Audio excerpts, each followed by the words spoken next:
Hey friends, it's Carl here with another Calm Survival. This time we're actually going to break down the components of a couple of first aid kits. Now, this one is the one that lives in my everyday go everywhere backpack, and this one is my hiking pack. So there's a few differences in between them, and we're just going to explore those reasonably quickly. So in this one, we've got a big pair of trauma shears. We've got our snake bite bandage. Got some band-aids that are floating around because people always just need one band-aid. I have a small headlamp, even though I do have a flashlight always with the main big orange bag of doom. Headlamps are really important.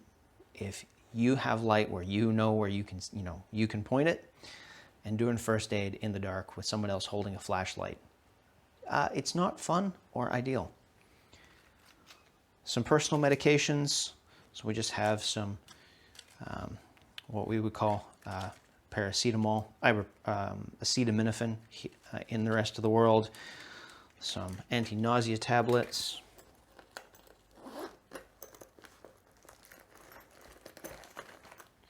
And some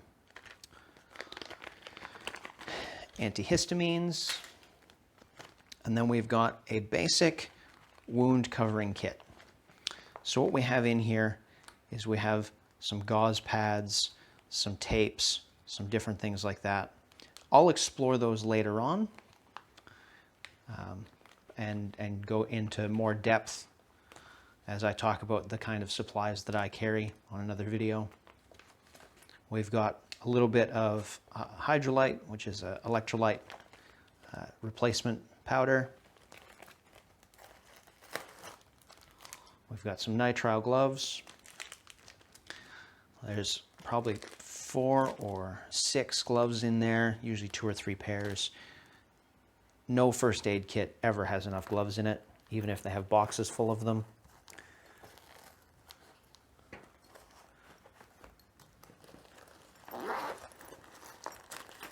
Got triangle bandage, just a roller gauze because they're very adaptable. Small elastic bandage, and we've got a space blanket. Now, the whole idea of this one is it is designed around a semi-urban ambulance response within generally half an hour, but almost always presuming that there's going to be another first aid kit accessible somewhere. It's pretty small, it's pretty compact, but because that is the kind of minimum size, everything else kind of fits in around it. So this covers most, kind of typical urban situations as I can foresee them. And yes, snake bites here in Australia are a urban/suburban kind of problem. But nothing super hardcore in here, just most of it's just kind of comfort stuff. Then we've got our small bushwalking kit. Now, in general, it's also going to have these 2 pouches with them, which are a bit more just general supplies, because I generally carry that stuff all together. It's packed a little bit different as we've waterproofed it a little bit more. So we've got our snake bite bandage. We do have another little flashlight here, even though we're not going to have a need for a head torch, because that is probably going to be with the camping stuff. If I'm backpacking, I have my head torch. We have a mini pair of tweezers for dealing with ticks.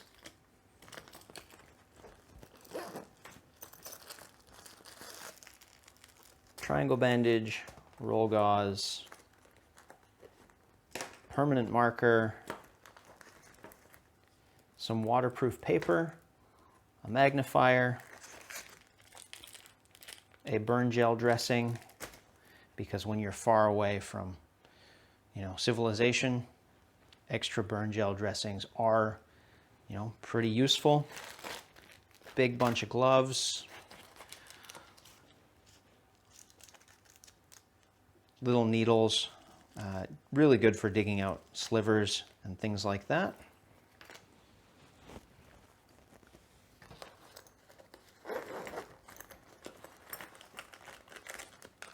Instead of carrying any saline, I just have a syringe because you can use it to push water through wounds, flush them out a little bit better. But I presume that I'm going to have a supply of water. Different kinds of tape. A bigger compression bandage, because you're probably more likely to wrap an ankle or something like that. A bunch more wound care stuff.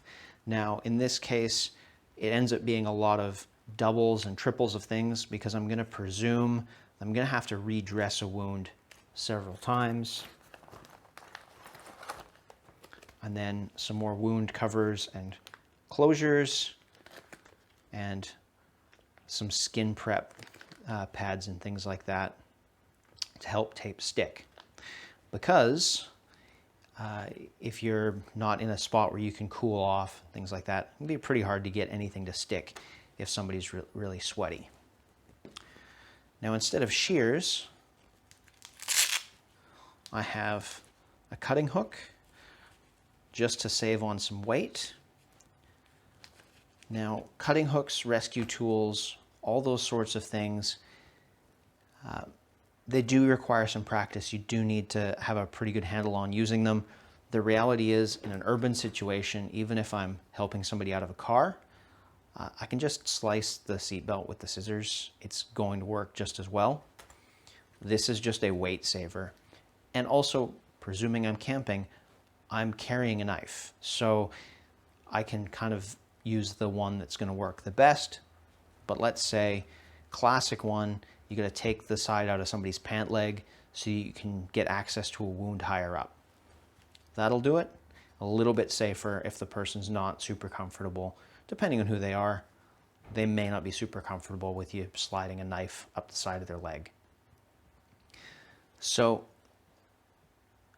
scope for both of these is relatively short durations and relatively small groups of people.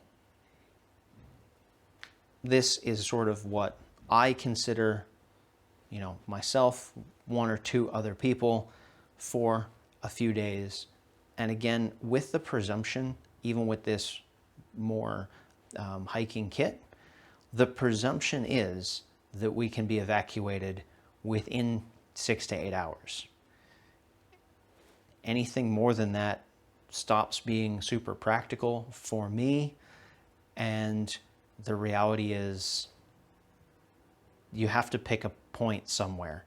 I could carry the first aid equipment that's going to help sustain human life for a week, but I don't bushwalk with an oxygen tank. And at some point you have to recognize that based on your training and based on your abilities, what are the things that are actually going to be relevant more than 2 days from now? Being able to replace dressings and keep a wound dry and clean, that has value over a couple of days. Something that's not evacuation worthy, but we want to make sure is going to still be in good shape when we get back to town, that to me has a lot of value. Worrying about somebody having a heart attack in the middle of nowhere, well, if the EPIRB doesn't get them saved, that's kind of that was the chance that you had. And I know that can sound a little bit cold to people, but we also have to be realistic. Now, that snake bite bandage is going to buy you 4, 6, maybe even 8 hours. To me, that's definitely worth carrying. That's definitely a good part of the value. Now, there's a few things that I could add to this one. I do have a flexible splint and a few other things like that, and I could bulk it out with more supplies if I was going with more people. But again, we need to be realistic. What's our core? what's our scope, and what's our realistic use and duration. Well, thanks for sitting through another one.